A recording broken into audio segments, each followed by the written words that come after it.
여러분, 오늘 본문은 이 소아시아에 있던 7교회 가운데 에베소 교회에 대한 주님의 권면의 내용입니다. 이 말씀을 보면 에베소 교회는 주님으로부터 이 두 가지의 칭찬과 두 가지의 책망을 듣는 것을 볼 수가 있습니다. 여러분, 그렇다면 이 에베소 교회가 받았던 책망 무엇이었을까요? 그리고 주님으로부터 받았던 그 칭찬은 무엇이었을까요? 이처럼 에베소 교회가 받았던 칭찬과 책망을 통해서 우리들이 어떻게 우리들의 신앙을 다시 한번 리모델링 할 수 있을까? 오늘 이렇게 우리 영적 리모델링 두 번째 우리 시간 에베소 교회를 통해서 우리가 받기를 원합니다. 여러분, 먼저 에베소 교회가 주님께 받았던 칭찬 두 가지는 어떤 거였을까요? 먼저 오늘 본문 2절과 6절 말씀을 보면 내가 네 행위와 수고와 네 인내를 알고 또 악한 자들을 용납하지 아니한 것과 자칭 사도라 하되 아닌 자들을 시험하여 그의 거짓된 것을 내가 드러낸 것과 또 6절 말씀을 보니 오직 내게 이것이 있으니 내가 니골라 당의 행위를 미워하는도다 나도 이것을 미워하노라 이렇게 말씀하고 있습니다. 여러분, 이 2절 말씀과 6절 말씀을 볼 때 에베소 교회는 어떤 교회였습니까? 바로 에베소 교회는 이단을 배격하기 위해서 매우 열심을 내었던 교회였습니다. 그래서 바로 예수님께서는 첫 번째 이 에베소 교회를 향하여서 이단을 배격하기 위하여 진리를 사수하기 위하여서 교리를 붙잡기 위하여서 열심을 내었던 교회다 하고 이 에베소 교회를 향하여 칭찬을 하고 계시는 것입니다. 이 에베소라는 지역에는 아데미라 하는 유명한 신전이 있을 정도로 아주 우상 숭배가 성행했던 도시였습니다. 2절 말씀, 오늘 말씀에도 보면 악한 자들과 자칭 사도라 하는 자, 이런 무리들이 등장하고 있습니다. 여러분, 이 자칭 사도라 하는 자들은 에베소 교회에 들어와서 교인들에게 이교도의 교리를 가르쳤어요. 그리고 교회를 어지럽혔던 자들이 바로 자칭 사도로 하는 자다 하는 자들의 행동이었습니다. 또한 악한 자들이라 하는 자들은 거짓 교리를 가르치는 것뿐만이 아니라 우상 숭배는 물론 음행과 토색과 후욕, 즉 중상모략을 하면서 이 윤리적인 악행도 스스럼없이 했던 그런 자들이 바로 오늘 본문에 나와 있는 악한 자들이라 하는 자들의 행동이었어요. 또 7절에는 에베소 교회를 어지럽혔던 무리 가운데에 니골라당이라 하는 자들이 등장합니다. 이들은 우상 숭배를 허용하고 성적으로 문란한 이방 종교의 제사까지도 허락하였습니다. 육체는 어차피 악하고 무의미한 것이다 라고 말하면서 그러니 그 욕망을 최대한 채워주는 것이 가장 상책이라며 타락과 쾌락을 즐겼어요. 그러면서 에베소 교회를 더럽히고 어지럽혔던 자가 바로 니골라당이라 하는 무리들의 행위였습니다. 이들은 나아가서 교인들을 시험 들게 하여서 진리에 서 있고 교리를 올바로 붙잡고 서 있던 많은 그리스도인들을 그 진리에서 떠나가게 만들어버리고 말았던 것이었습니다. 여러분, 이처럼 이단들이 교회를 어지럽히고 교인들을 시험에 빠뜨리는 이단들의 도전에도 불구하고 이 에베소 교인들은 철저히 그 하나님의 말씀, 진리, 교리를 사수했던 것입니다. 악한 자들과 자칭 거짓 사도 그리고 니골라당을 철저히 물리쳐서 교회의 진리를 붙잡고 교리를 붙잡으면서 보호했던 것입니다. 여러분, 그렇다면 이런 이단으로부터 자신들의 교회를 사수할 수 있었던 그 힘, 원동력 과연 무엇이었을까요? 그것은 바로 이들이 지녔던 올바른 신앙관이었습니다. 여러분, 그러면 이들의 올바른 신앙관은 어디서부터 비롯되었을까요? 바로 성경에 기초한 올바른 양육에서 시작될 수 있었던 것입니다. 우리가 잘 알듯이 이 에베소 교회 설립자는 사도 바울이었어요.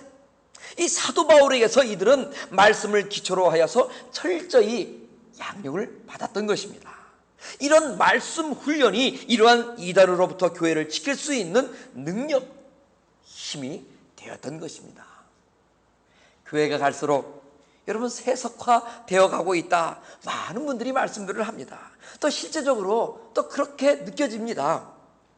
세상이 바뀌니 교회도 바뀌어야 한다는, 그러면 말씀과 함께 성경보다도 세상의 풍조, 그런 세상의 다른 철학들을 따르려 하는 교회의 분위기들이 점점 예전과 다르게 늘어나고 있다는 것입니다. 분명히 말씀을 말하고 있지만, 성경 말씀을 이야기하고 있지만 해석이 바르지 않은 그런 신천지와 같은 이단들이 자꾸 오늘날 성행하고 있습니다. 성경 말씀은 서서히 사라져가고 이 세속적인 혼합주의가 점점 교회 안에 밀려오고요, 믿음의 사람들의 마음속에 점점 엄습해 오고 있는 것이 오늘날의 이 상황입니다. 그러나 여러분, 이 세상의 사조가 아무리 변한다 할지라도 교회는 바로 예수 그리스도가 중심이 되어야 하는 것입니다. 말씀과 기도가 사라져서는 바른 진리의 교회가 될 수 없다는 것이죠. 이 예수 그리스도의 십자가의 보혈이 없는 것은 아무리 멋진 외형을 자랑하고 수많은 사람이 모이고 상상할 수 없는 그런 헌금이 거친다 할지라도 결코 진리 가운데 있는 교회, 올바른 예수 그리스도에게 우리에게 준 하나님의 그 교리가 바로 서 있는 교회라 할 수 없는 것입니다. 여러분, 마찬가지입니다. 이런 말씀과 기도, 예수 그리스도의 보혈이 없이는 우리 역시 또한 진정한 그리스도인이 될 수 없는 것입니다. 우리들 각자의 심령 안에 하나님의 살아계시고 능력 있는 말씀이 역사하고 있습니까? 그러면 이 세상이 아무리 타락한다 할지라도, 아무리 우리의 믿음을 무너뜨리는 이런 이단들이 성행한다 할지라도 우리는 변함없이 길 가운데 우뚝 서 있을 수가 있는 것입니다. 하나님께서 우리에게 주신 이 생명의 말씀, 이 말씀 속에 있는 이 교리를 우리는 지켜 올바른 그리스도인의 삶을 살아갈 수 있게 되는 것입니다. 에베소 교회와 같이 우리들과 우리들의 교회 또한 진리를 지키는 주님께 칭찬받는 교회, 칭찬받는 그리스도인이 될 수 있는 것입니다. 여러분, 또 한 가지 오늘 말씀 3절에 보니까요, 또 내가 참고 내 이름을 위하여 견디고 게으르지 아니한 것을 주님께서는 아신다, 이 에베소 교회에게 말씀하고 있습니다. 이 에베소 교회가 주님께 받은 두 번째 칭찬이 있습니다. 그것은 바로 주님의 이름을 위하여 받는 고난을 인내했다는 것입니다. 이들은 주님의 이름을 위하여 참고 견디며 인내했습니다.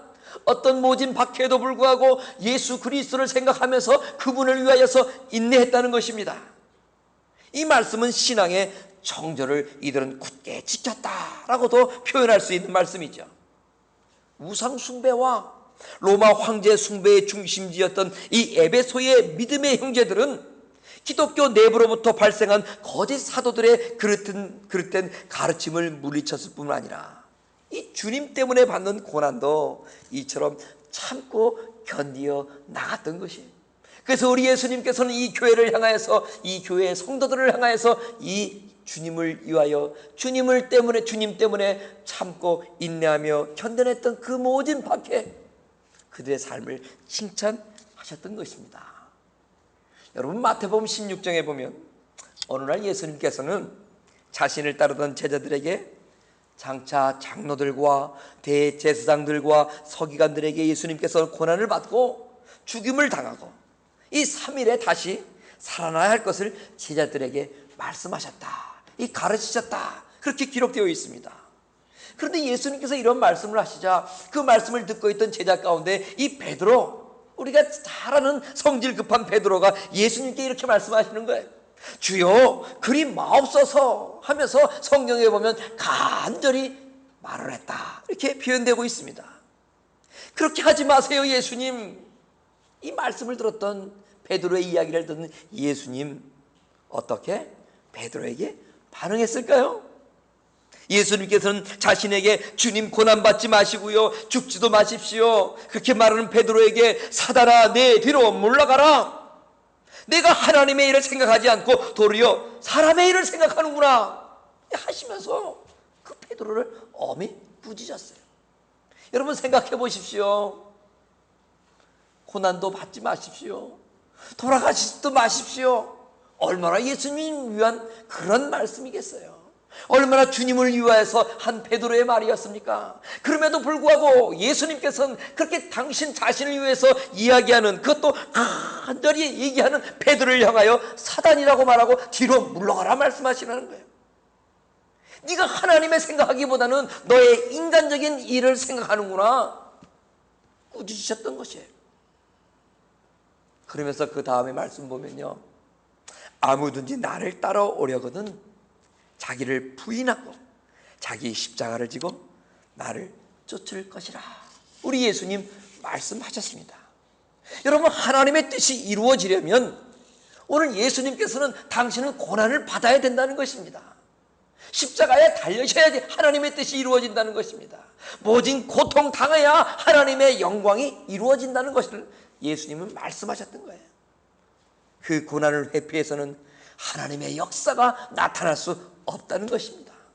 자신의 평안을 위해서 고난을 피하는 것은 하나님을 위한 것이 아닌 자신을 위한 것이며 하나님의 생각이 아닌 자신의 생각이라 우리 예수님 말씀하시면서 베드로를 꾸짖으셨던 것이었습니다. 여러분, 기독교를 흔히들 십자가의 종교라 이렇게 말들을 하죠. 고난의 종교라는 것입니다. 환난의 종교라는 말입니다. 이것을 통과하지 않고는 부활이 있을 수가 없습니다. 영광이 있을 수가 없습니다. 그럼에도 많은 그리스도인들은 십자가 없는 부활을 원합니다. 고난 없는 영광을 원하고 있지요. 평안한 마음을 원하고 있습니다. 그러나 이런 것은 기독교가 될 수가 없는 것입니다. 신앙인이 걸어야 할 바른 길도 아닌 것입니다. 자기 십자가를 지는 자가 진정한 신앙인이요 그리스도인이라 우리 주님은 말씀하셨습니다. 그런데 그 십자가는 때로는 무겁습니다. 내려놓고도 싶습니다. 피하고 싶은 고통이요 환난이 바로 내가 지고 가야 될 그 십자가라는 것입니다. 바로 그 환난과 고통의 십자가를 내려놓는 순간에 우리는 자기 자신을 부인하지도 않고 주님을 쫓는 것과는 정반대 세상을 향하는 그런 그리스도인 아닌 그리스도인이 되고 마는 것입니다. 예전에 비해 오늘날 교회의 영성이 너무나 약해졌다 또한 많은 분들이 이야기합니다. 여러분, 예전에 비해서 오늘날의 교회의 영성이 약해졌다. 그 이유가 무엇이겠습니까? 어디에서 그 이유를 찾을 수 있겠습니까, 여러분? 바로 우리들이 주님을 위해 고난을 받으려 하지 않기 때문인 것입니다. 예수를 믿으면 모두들 행복해지기만을 원합니다. 즐거움만을 원합니다. 조금이라도 힘들고 마음에 들지 않으면 교회 출석도 헌신과 봉사도 더 이상 하지 않으려 합니다. 힘들고 귀찮다며 믿었던 예수도 얼마든지 떠나는 것이 오늘날 많은 사람들의 모습입니다. 자기 십자가를 지고 주님을 쫓으려 하는 마음들이 점점 약해져만 가고 있습니다. 그 중에 혹시라도 내 자신이 끼어있지 않을까 조심스럽습니다. 그 중에 혹시라도 여러분들이 섞여 있지는 않는가 걱정이 됩니다. 이런 자기 십자가를 거부하고 주님을 위하여 고난을 인내로서 받지 않으면 교회는 무너지기 쉽습니다. 약화되기 쉽습니다. 교회의 터는 하나님의 생명의 말씀, 예수 그리스도의 보혈입니다. 그리고 신앙인의 고난, 이것이 바로 교회의 기둥인 것입니다. 그래서 하나님 나라를 굳건히 떠받쳐 나가는 것입니다. 에베소 교회는 바로 이러한 예수로 인한 고난을 인내로서 감당했던 것입니다. 이들의 이러한 인내가 바로 교회를 굳건히 지킬 수 있었고 우리 예수님께서는 이 에베소 교회를 향하여서 칭찬하셨던 것이죠. 이렇게 주님께 칭찬받았던 오늘 본문의 말씀 속에 나와 있는 에베소 교회였습니다. 그런데 여러분 말씀을 보세요. 그럼에도 불구하고 이들에게는 이런 주님의 책망을 또한 면치 못했던 것을 봅니다. 오늘 4절 말씀을 보십시오. 그러나 너를 책망할 것이 있나니 너희의 처음 사랑을 버렸다. 5절 말씀을 보세요. 그러므로 어디서 떨어졌는지를 생각하고 회개하여 처음 행위를 가지라. 만일 그러하지 아니하고 회개하지 아니하면 내가 내게서 가서 내 촛대를 그 자리에서 옮기리라 말씀하셨습니다. 이들이 받았던 책망 첫 번째는 무엇이었습니까? 이들은 처음 지녔던 주님에 대한 사랑을 버렸다는 것입니다. 이들이 지녔던 처음 사랑이라는 것은 어떤 사랑이었을까요? 구원의 감격 속에서 하나님을 향하고 형제자매들을 향하여 펼쳤던 바로 그 사랑이었습니다.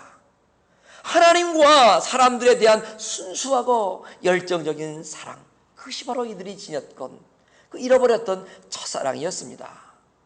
그러나 에베소 교회 성도들은 거짓 사도들이 퍼뜨리는 그 그릇된 진리를 막기 위해 온 힘을 기울이면서 지나치게 교리적인 순견만을 주장하게 되었죠.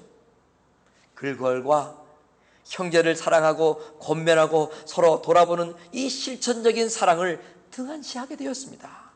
결국은 그들이 지녔던 믿음의 열정적인 사랑의 실천은 점점 식어져 버리고 말았던 것이에요. 더불어 처음 지녔던 그 예수 그리스도에 대한 헌신과 사랑도 점점 이들에게서 멀어지기 시작했던 것입니다. 여러분, 요한복음 1장 14절에 보면 예수님은 어떤 분이신가 소개하고 있는 말씀이 나옵니다. 말씀이 육신이 되어 우리 가운데 거하심에 우리가 그 영광을 보니 아버지 독생자의 영광이요 은혜와 진리가 충만하더라 하면서 예수 그리스도를 나타내고 있는 것입니다. 예수님은 은혜만 충만하신 분이 결코 아니십니다. 또한 진리만이 가득하신 분도 결코 아니었습니다. 예수님은 어떤 분입니까? 은혜와 진리가 모두 충만하신 가득하신 분이 바로 예수 그리스도라 하나님 말씀하고 계시는 것입니다. 그런데 여러분, 오늘 에베소 교회를 보세요. 이 에베소 교회는 이 진리만을 강조하다가 교리만을 강조하고 사수하다가 그만 은혜를 잃어버리고 말았던 거예요. 진리를 붙잡기 위해서 부단히 힘쓰고 온갖 인내를 하면서 고난을 겪으면서 그 진리를 붙잡기 위해 힘썼는데 또 한 가지 붙잡아야 되고 또 한 가지 지켜야 될 그 하나님의 사랑, 그 은혜, 그걸 잃어버리고 마는 거예요. 그래서 이들은 온전한 은혜와 진리가 충만하신 그 온전하신 예수 그리스도를 향하며 나가야 되는데 반쪽짜리 예수, 정말 한쪽을 잃어버린 그러한 기형적인 믿음의 주인공이 되고 말았던 거예요. 여러분, 생명력을 모두 잃어버린 형식만 남아있는 전통주의가 되고 말았다는 거예요. 이들은 사랑을 잃어버렸어요. 받은 바 놀라운 하나님에 대한 그 은혜를 잃어버림에도 불구하고 이들은 그 사랑, 그 은혜 잃어버린 것 생각하지 못하고 자신이 붙잡고 있는 그 진리, 자신이 사수했다고 하는 교리만을 붙잡으면서 외치면서 내가 하나님 앞에 올바른 믿음을 갖고 있는 정통이다 주장했던 것입니다. 오늘 우리들의 신앙은 어떻습니까, 여러분? 뜨거운 가슴이 있습니까? 주님의 은혜를 생각하면서 마르지 않는 눈물이 있습니까? 열정과 헌신이 아직까지 내 마음속에 내 삶을 통해서 살아있습니까? 아니면 서로를 옳다, 그르다 판단하면서 이제는 삭막하고 메마른 가슴만 남아있지는 않습니까? 에베소 교회의 교인들은 교회를 어지럽히던 거짓 사도들과 악한 자들과 다투는 과정에서 교회의 생명, 자신들의 생명인 그 하나님의 주신 사랑을 잃어버렸다는 거예요. 버려야 할 미움과 치고만을 가진 채 이들은 사랑을 잃어버린 것을 안타까워 여기지 못하고 알지 못한 채 하나님의 진리를 사수하고 있다는 그 정통임을 자랑하고 있었던 것입니다. 이들은 죄를 미워하되 죄인은 사랑하고 사랑으로 악을 극복해야 했어요. 그럼에도 이들은 사랑의 대상인 사람들까지도 저버렸던 거예요. 이들은 진리에 대한 열정과 논리적 논쟁으로 교리는 지켰습니다. 진리는 지켰습니다. 그러나 너무나도 소중한 성도의 미덕인 용서, 위로, 회개라는 처음의 사랑의 모습을 잃어버리고 말았던 거예요. 여러분, 이런 에베소 교회의 모습, 어쩌면 나의 모습은 아닙니까, 여러분? 어쩌면 우리의 가정의 모습은 아닐까요? 우리 교회 공동체의 모습은 아닐까요?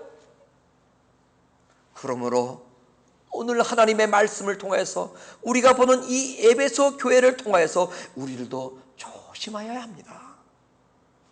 불완전한 인간들이 모인 지상의 공동체를 우리는 이루고 살아가죠. 우리의 가정이 온전한들 얼마나 온전할 수 있겠습니까? 우리 교회 공동체가 온전한들 얼마나 온전할 수 있겠습니까? 지상에 있는 모든 공동체는 불완전한 인간이 모인 공동체입니다. 그러니 당연히 문제가 있습니다. 이 문제를 해결한다고, 이 문제를 뿌리 뽑겠다고 신앙의 본질인 그 사랑까지도 우리는 잃어버려서는 안 되는 것입니다. 여러분, 내 마음속에 진리의 예수 그리스도가 계십니까? 여러분, 내 마음속에 정말 그 은혜의 예수님께서 계십니까? 은혜와 진리의 그 주님이 내 안에 충만히 거하시고 은혜와 진리 가운데 내가 믿음의 길을 걸어가고 있습니까? 내 안에 은혜는 다 식어지고 내 안에 받은 바 은혜는 다 떨어지고 삭막한 그런 거북이 등처럼 쭉쭉 갈라져 있는 그런 메마른 저수지 바닥 같은데 그거 다 알지 못하고 내 안에 있는 그 사랑 잃어버리고 첫사랑 잃어버리고 살아가면서 진리만을 외치고 옳고 그름만을 외치는 오늘 이 에베소 교회의 성도들의 모습이 어쩌면 나의 마음, 여러분들의 모습은 아닌가 하는 것입니다. 이런 에베소 교회를 향하여 우리 주님 뭐라고 말씀하셨습니까? 5절 말씀 보세요. 어디서 떨어진 것을 생각하라 말씀하셨습니다. 그 뜨거웠던 사랑을 잃어버린 처음의 자리가 어디였는지 생각해보라는 말씀입니다. 무엇 때문에 이렇게 사랑이 식어버렸는지 그 이유를 곰곰이 생각해보라 말씀하시는 것입니다. 하나님에 대한 사랑이 예전만 못하십니까 여러분? 그렇다면 무엇 때문에 그렇게 되셨습니까? 어디서부터 사랑이 식어지기 시작하셨습니까? 믿음의 형제끼리 예전의 사랑을 회복하기를 원하십니까? 그렇다면 어디로 다시 우리는 돌아가야 할까요? 무엇 때문에 그 사랑이 사라졌을까요? 그 사랑이 갈라지기 이전의 자리는 과연 어디일까요? 그곳으로 돌아가 다시 주 안에서 한마음 되려면 그렇다면 저와 우리 여러분들은 어떻게 해야 할까요? 우리 주님께서는 회개하여 처음 행위를 가지라 이렇게 말씀하고 계십니다. 여기에서 회개한다는 말은 그냥 적당히 뉘우치는 정도가 아닙니다. 회개한다는 그 말의 원어를 보면 철저히 마음을 뜯어 고쳐 회개한다 이런 뉘앙스를 지니고 있는 말씀입니다. 다시 우리가 첫사랑을 회복하려면 어떻게 해야 됩니까? 회개해야 된다는 것입니다. 철저히 우리의 이 완악한 마음을 뜯어 고치고 주님 앞에 회개하며 지난날 걸었던 길을 다 뒤로 하고 오직 하나님이 원하시는 그 은혜를 향한 길을 다시 걸어갈 때 은혜와 진리가 충만하신 주 예수 그리스도를 우리는 온전히 믿고 쫓아갈 수 있게 되는 것입니다. 이들은 피를 흘리며 진리를 사수했어요. 고난을 겪으며 인내하며 오염되지 않는 순결한 교리도 지켜냈습니다. 그럼에도 불구하고 주님은 이런 이들에게 회개하라 권면하고 있어요. 책망하고 있는 것입니다. 왜 그렇습니까 여러분? 은혜를 잃어버렸기 때문에 그렇습니다. 사랑을 잃어버렸기 때문에 이들은 책망받고 있는 것입니다. 여러분, 아무리 멋지고 비싼 고가의 구두가 있은들 이 한 짝만 있으면 무슨 소용이 있습니까? 구두는 온전히 오른쪽 왼쪽 한 켤레가 있어야 됩니다. 여러분, 마찬가지입니다. 진리는 혼자는 짝을 잃은 구두가 마찬가지인 것입니다. 은혜와 진리여야 합니다. 사랑과 진리여야 합니다. 그런데 오늘 에베소 교회는 그 은혜 잃어버리고 그 사랑 어디다 그냥 잃어버리고 떼팽개치고 손에 들고 있는 교리 진리만이 다라고 생각하면서 살아갔던 자였던 것입니다. 행여나 짝 잃은 구두 하나 들고 내가 최고의 구두를 갖고 있다고 자랑하고 있는 모습은 내가 아닙니까? 사랑을 잃어버린 채 형식만을 자랑하고 있지는 않습니까? 사랑을 잃어버린 채 진리를 지녔다고 뽐내고 있지는 않습니까? 만약 그렇다면 우리는 회개해야 될 것입니다. 회개에 합당한 열매를 맺으며 다시 한번 그 은혜, 그 첫사랑을 회복할 때 성령의 불은 우리의 심령에 다시 활활 타오르게 될 것입니다. 나의 심령, 우리의 가정, 이 교회 공동체 가운데 성령의 불은 떠나지 아니하시고 여전히 우리 가운데 머물러 있어서 우리의 구석구석을 밝히시고 우리를 하나님의 영광을 위하여 더욱더 쓰임받는 종으로 인도하실 것입니다. 기도하겠습니다.